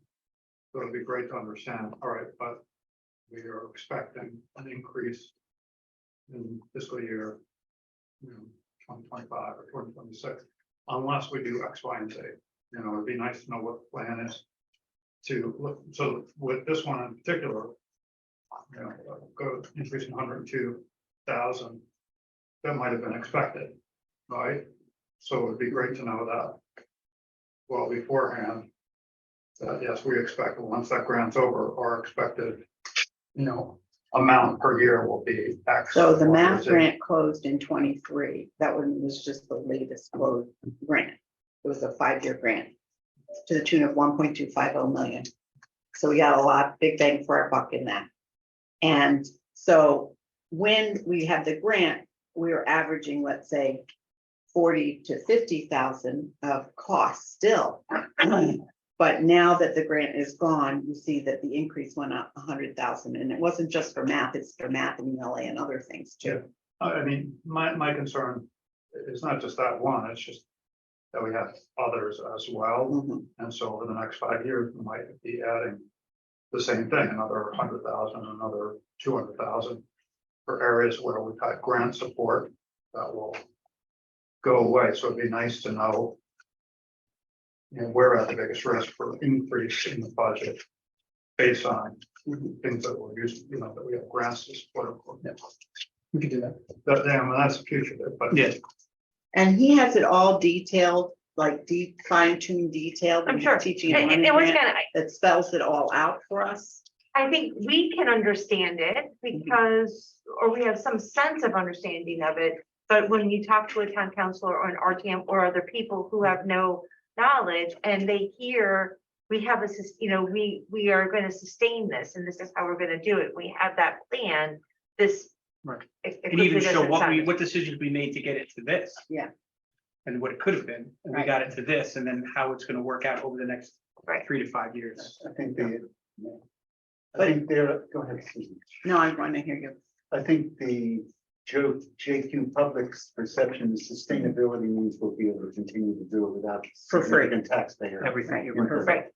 And So, that doesn't mean, so it'll always cost us something. So I do have a question, and feel free to laugh at me. I can take it. Oh, not yet. Thank you very much. You're ahead of me. I get all kinds of requests to renew software. And when it comes to software that I have for my computer, when it comes to viruses, etc., I buy it every year. But when they want me to upgrade from Windows this to Windows that, I sometimes say there's a cost to doing that in my time and energy. I'll hold off 2 years to do it. It's like a new edition of a ELA book or a social science book. Do we need every new edition? Could we function? And the answer may well be no. Could we function by skipping a year of the subscription and doing our teaching based on last year's subscriptions per year and say, but we're going to re-up it, we're going to do it the second year. Is We there? have annual costs. It's But a lot of the different. times, it's not just for a new edition, it's It's an to annual maintain, to have access. Well, I trust you guys, that's all. There's no Yeah. But I understand what you're saying, but that's not, most of these costs are based on just pure access. And Clint, you also deal with that a lot, like upgrading us and when do you upgrade and aligning it to other programs that we have in the district, whether it's the finance programs and there's a lot to think about with As, that. as you were asking that question, what struck me too, very briefly here too, is we have to match hardware affordances with software affordances. So if you're too far, newer hardware and very old software, vice versa, that can cause issues. So we don't have to be perfect, but we need to be in the ballpark. And to Superintendent's point, yeah, we're constantly trying to find where the biggest bottleneck is from a data flow perspective, and because so many of these systems now talk to each other. So if we upgrade some and deprecate or keep others behind, then we have some connective tissue issues. I wish all these things weren't so. It's the reality of the environment, and it kind of does. It's a good business model for them. This is- Especially when they were Yeah. handing it out free of charge and then they started charging us. They didn't go to a subscription model versus box software because they were trying to be generous. They did it because it's a better business model. It's also, they would argue, better service because we always have the most up-to-date version, but they charge accordingly for that. I wanted to back up with what William said, and that was the idea of talking about the repercussions after the grant is over. Because I hear this all the time, all right, so you've got a grant, so when it runs out, what are you gonna do? And I think specific answers would be very helpful to making that clear to the public. So. I think we're growing each year in terms of our transparency with things. And so I think that's just, we add that part to our dialogue, is that we get these grants, and yeah, we absorb a lot of things because we do this, and this, but there's always a cost. And we continue to go after these grants. Right. So for instance, in the last STEM careers grant, we added the piece on literacy across the disciplines, reading and writing in every discipline, which I think is pretty darn important.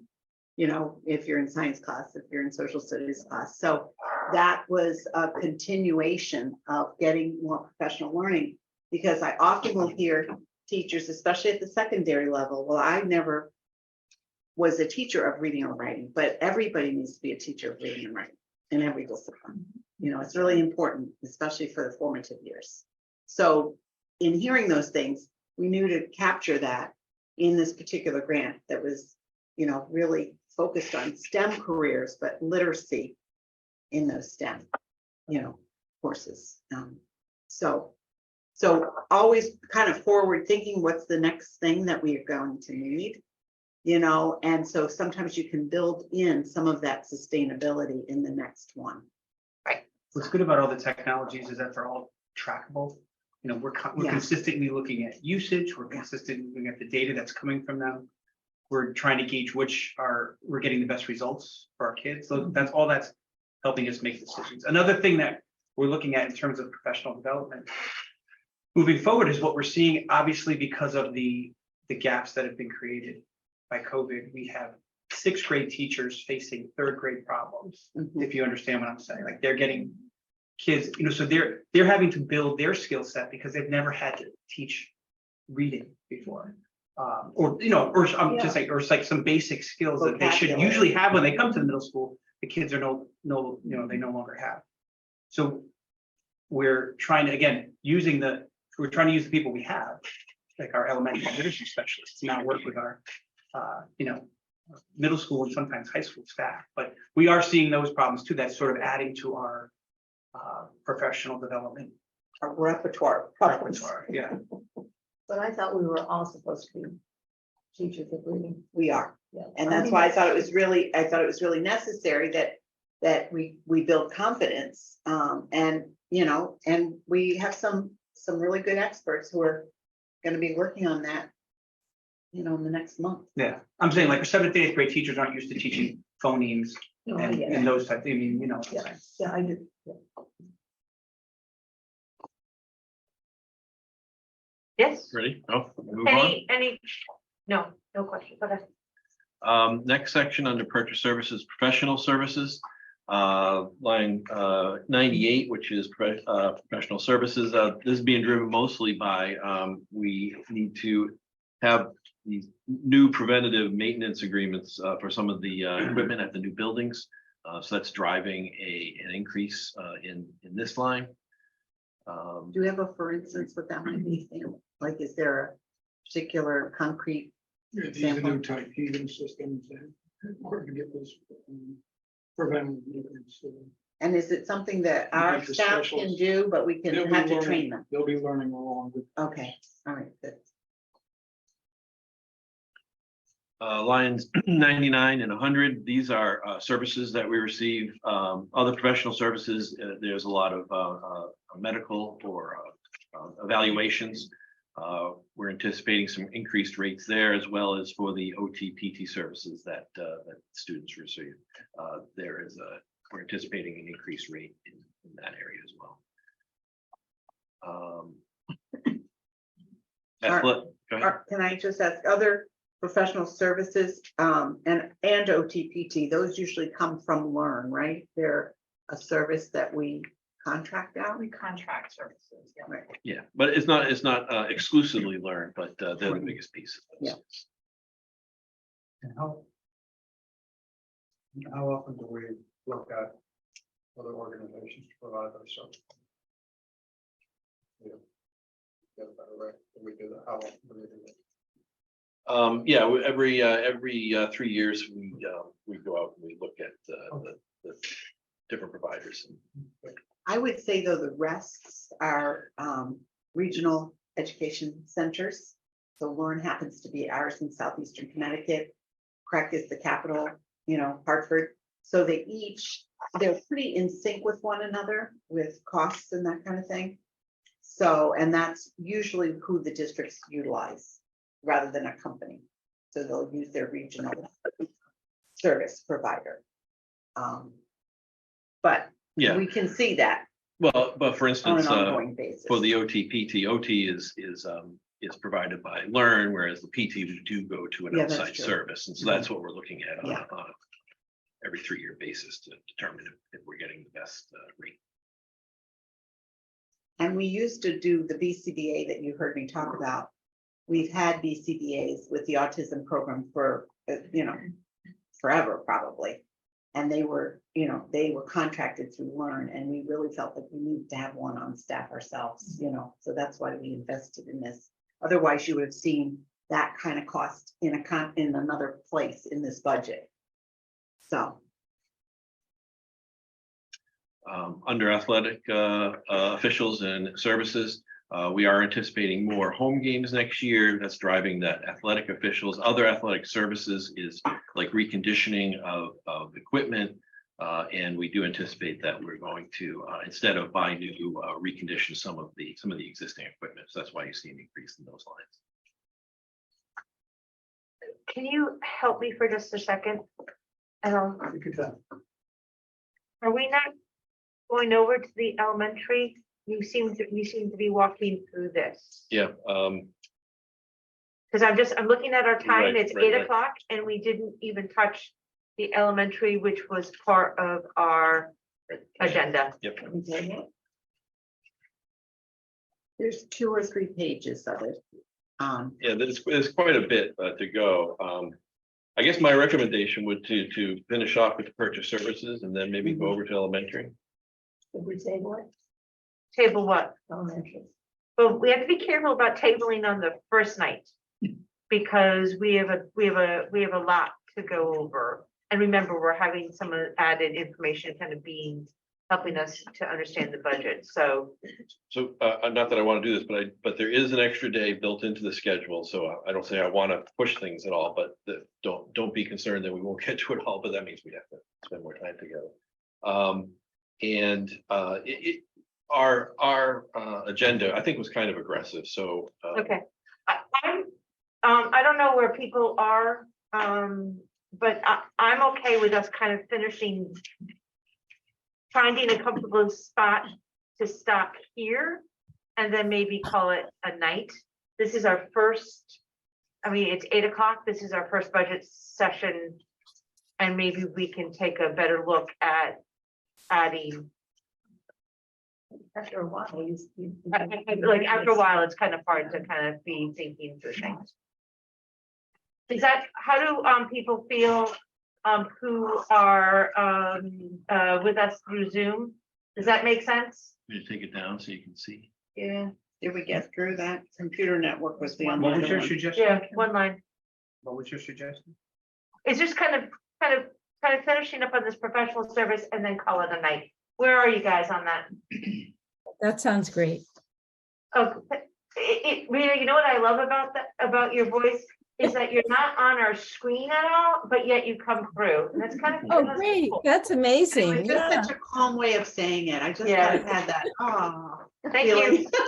All right, so let's just finish what we've been doing, which I guess is one more line, and then we'll Could I call it have a night. question on that? And But then it's- Matthew has a question on that.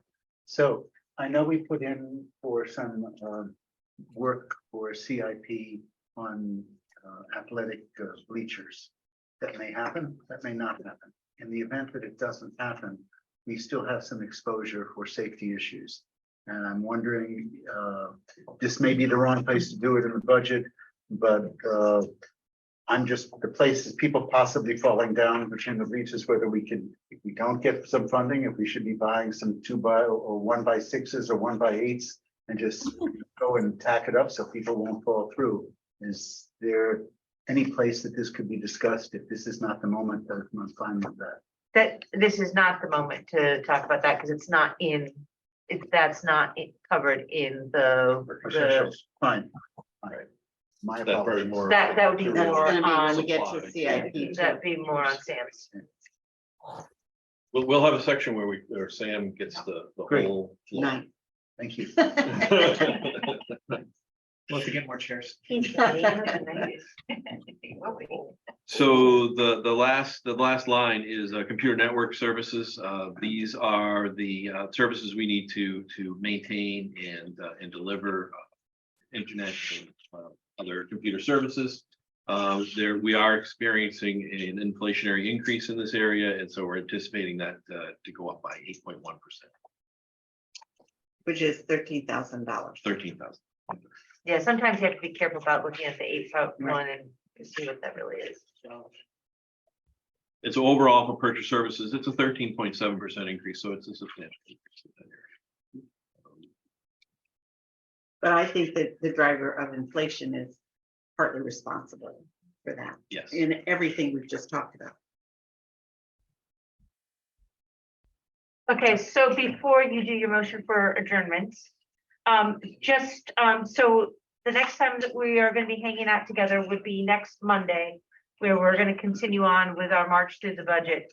But I just wanna make sure that people are aware that the following Tuesday, because Martin Luther King is on the Monday, the following Tuesday is our public hearing and a work session afterwards. And I also suggested that we actually had a February 3rd meeting in my email, but it's actually February 1st, where we're going to be meeting with the Board of Ed and the RTM Town Council to kind of to really kind of begin to educate them, find out what they're feeling in terms of financial stuff for the town, but also it's a good time for us to That's when we educate all them. sit together. Right, and that might be a really good time for us to do the education of some of the stuff that we were talking about tonight, to really kind of The paint that charts out. and graphs, like I think about that first section, is it the yellow section? Yeah, no, you're right. So I just wanted to say thank you very much, folks, and it'll be nice to be spending this intensive month and a half with each other. Have a second? All those, any discussion, all those in favor, please say aye. Aye. Bye. Opposed, abstain, motion is carried. Bye, guys. Bye.